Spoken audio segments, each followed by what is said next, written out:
गुजरात सरकारનો સ્પષ્ટ સંદેશ દીકરીઓ કે બહેનો પર હુમલો એટલે જીવનનો અંત। આટકોટની 6 વર્ષની માસૂમ દીકરી જોડે દુષ્કર્મની ઘટનાને આજે 40મા દિવસ પર ગુનેગારને ફાંસીની સજા અપાવવામાં ગુજરાત સરકારને સફળતા પ્રાપ્ત થઈ છે। હું રાજકોટ ગ્રામ્ય પોલીસ, સૌ વકીલો અને ન્યાયતંત્રનો ખૂબ ખૂબ આભારી છું। આ જ પ્રકારે ગુજરાત સરકાર દ્વારા ભૂપેન્દ્રભાઈ પટેલના માર્ગદર્શનમાં 100 દિવસની અંદર અનેક દુષ્કર્મના કિસ્સાઓમાં ફાંસીની સજા અને આજીવન કેદની સજા અપાવવામાં સફળતા પ્રાપ્ત થઈ છે।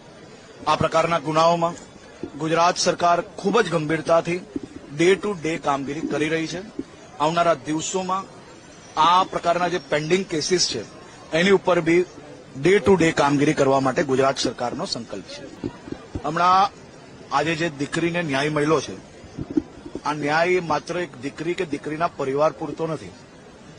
રાજ્યની બધી માતાઓ બહેનો માટે ખાસ કરીને આજે ખૂબ સંતોષ મનમાં હશે, આ બધી જ માતાઓના મનમાં, કે માત્ર 40 દિવસની અંદર ન્યાય અપાવ્યો અને એ બી રાજ્ય સરકાર દ્વારા ગંભીરતાપૂર્વક ડે ટુ ડે કામગીરીને ફોલોઅપ કરી અને આ ન્યાય આજે પ્રાપ્ત થયો છે।